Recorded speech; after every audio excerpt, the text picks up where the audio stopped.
major TV network special. And I found it absolutely amazing because Peter Jennings of ABC just very matter-of-factly told a national audience that the Robinson panel of the 50s and the Operation Blue Book, Project Blue Book of the 60s were not really scientific-based investigations. They were just public relations efforts to try to get people not to be thinking about UFOs. So in other words, all you folks out there who are old enough to have seen all the newspaper reports on the Robinson panel and hear what Blue Book said, it's just hogwash. Never mind. The non-human intelligence presence has been here for a long time. That Colonel Philip Corso said there are 57 different races, and that some accords were made to talk about their presence, whether it be Hollywood, movies, or whatever, including the ABC special, that if it isn't done soon, they will probably do it. Extraterrestrials are not a national security issue. They're an educational and social issue for our society, and they may be a spiritual issue. When I retired from the military, I went to work for the Federal Emergency Management Agency, and I worked with them for 14 years. So I've got 42 years of government service behind me, and throughout all those years I had the very highest security classification you could have, top secret. When I was in NATO in 1963 through 1967, I had cosmic top secret, which was and still is the highest level of security in NATO. That's how I got involved in this crazy UFO field. Through the 50s and 60s and 70s, we referred to aliens as extraterrestrials. But now that science has been catching up with us to a certain degree, we have changed our definition of an alien. It's probably more accurate to call them extra-dimensional beings, because that would explain their ability to traverse vast distances. They operate in more dimensions. I mean, even the current theoretical model of the universe is upwards of 30 dimensions. So we're living in a multidimensional universe, and so it's not uncommon to theorize that we're going to encounter beings that operate in more dimensions than we do. And that would explain a lot of the phenomenon related to UFOs, how they're able to appear and disappear, move very fast, do all the things that the ETs go, walk through walls, have remarkable psychic abilities and communicate telepathically. It would really go a long way to explaining the phenomenon surrounding it. What looks like magic to us can really be explained through extra dimensionality. Are any of us really prepared for the kind of paradigm shift that would come with not just disclosure, but with contact and communication with intelligences from other worlds? Is it possible that as a species we have reached the point that our minds actually filter and generate acceptable constructs which all too often become our day-to-day realities? There is so little of your reality that is really based on truth that it's just stunning. Ho sentito dire che ci sono altri mondi abitati. I've heard that there are other worlds that are inhabited. E Padre Pio rispose. And Padre Pio answered.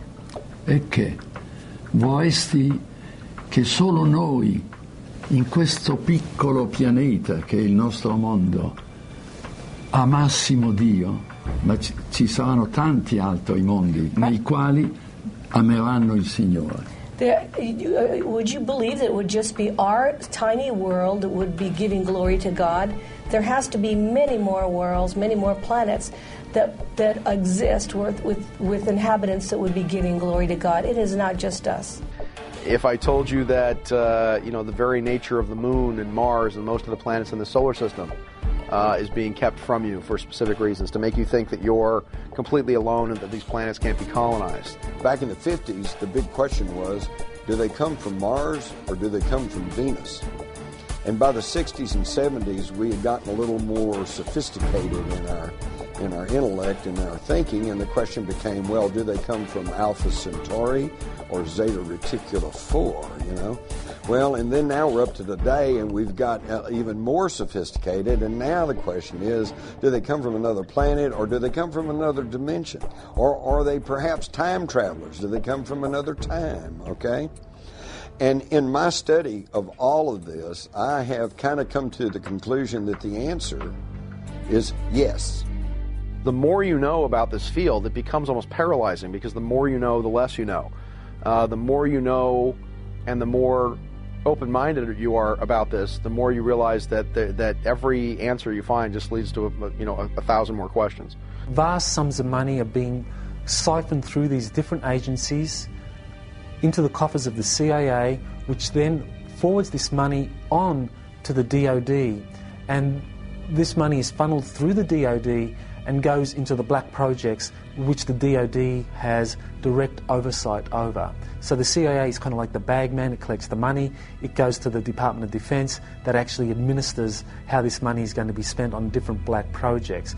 So the size, how much are we talking about? I think the best indication for just how much we're talking about here are the auditing irregularities that the Inspector General of the Department of Defense has himself identified.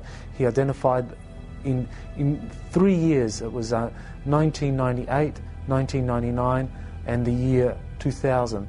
In those 3 years, we identified on average $1.7 trillion could not be accounted for in the Department of Defense budget. In other words, this was money that was being moved around in ways that could not be accounted for. And I think what that indicates is the true size of the black budget. We're looking at an infrastructure that is funded by as much as $1.7 trillion a year. Now, when you consider that the whole Department of Defense budget officially is just over $400 billion, we're talking about a vast infrastructure that is 4 times greater than the entire Department of Defense budget. As Jack Nicholson would say, you can't handle the truth. Is it possible that ancient and secret societies exist that have always had the real but hidden information? And have they, as a result of their ongoing familial knowledge, been manipulating and governing virtually all countries down through the centuries?